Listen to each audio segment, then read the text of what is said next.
estava aqui pensando que quando o Dom Miguel Ruiz propõe para todos nós 4 compromissos para ter uma vida plena, e sendo o primeiro deles, seja impecável com a palavra, ou seja, não usar a palavra de uma forma errada no sentido de ir contra nós, contra o outro, e a verdade seja dita, por mais que seja um compromisso que parece assim tão óbvio, a gente não consegue, né?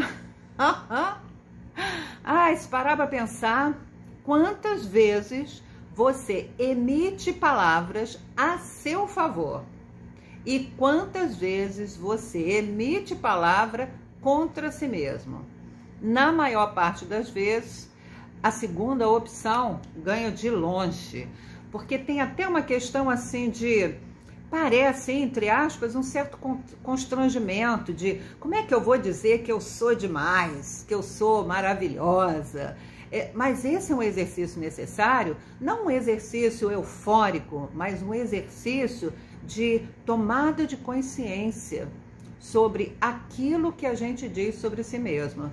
E aí eu estava aqui pensando assim, será que impede da gente usar bem a palavra a nosso favor e também a favor do outro? Enfim, falar coisa que interessa, coisa que eleva, coisa que engrandece. E aí, Dom Miguel Ruiz não aborda isso, mas a gente vai lá e pede ajuda a Alexander Lowen quando ele teorizou sobre o processo de desenvolvimento, de estrutura humana.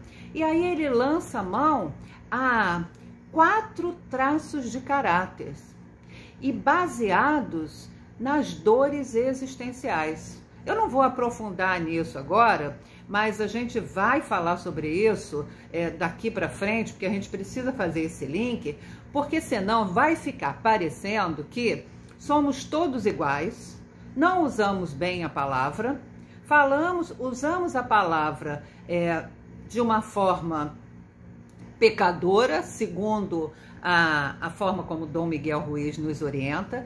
A gente tem dificuldade de ser impecável com a tal da palavra, mas a gente precisa levar em consideração que são por motivos diferentes e intenções diferentes e estruturas psicológicas, emocionais e mentais diferentes. Se o nosso desenvolvimento humano, desde lá da tenra infância, desde a gestação, foi ancorado em 5 dores existenciais, se são dores, já é uma pista de que a nossa dificuldade de ser impecável com a palavra está relacionada diretamente com essas tais dores existenciais. E isso é uma pista para a gente compreender qual é a nossa forma particular de não conseguir cumprir esse compromisso, de não conseguir ser impecável com a palavra. Aí a gente vai olhar não como um julgamento, eu não posso dizer assim, mas a gente vai abordar generosamente e amorosamente, não o julgamento, mas o motivo pelo qual a gente não consegue ser impecável com a palavra. E isso está diretamente ligado às nossas dores existenciais. Eu vou voltar a falar sobre isso, mas eu só quero que você se concentre, que você não precisa se culpar. Ai, que horrível, eu não consigo falar coisas boas para mim, eu só consigo me autodepreciar. Calma, respira. Tome ciência disso, da sua dificuldade. É um obstáculo, e o obstáculo te impede.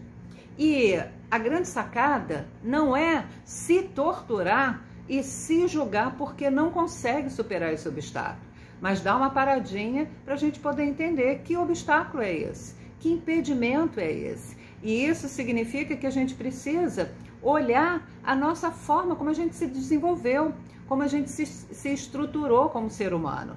E isso tem relação com as tais dores existenciais. São 5. Então percebe que a gente está sinalizando aqui que não é muita coisa. 4 compromissos, 5 dores existenciais, mas se a gente não respirar e se debruçar sobre isso, a gente vai continuar achando que é um monte de coisa, e aí não vai dar conta, porque um monte de coisa ninguém dá conta, e vai esquecer do principal, de focar a atenção nesses 4 compromissos e nessas 5 dores existenciais.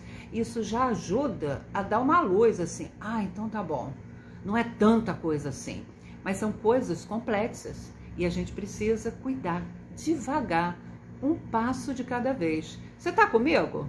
Nós vamos caminhar juntos? Então, coloca aqui para mim que você tá comigo, porque aí eu entendo que eu não tô sozinha do lado de cá e que você tem total interesse em conduzir a sua vida e reescrever a sua história. Dá um sinal aqui embaixo que eu vou adorar saber que você tá junto comigo. Beijo no coração e eu volto.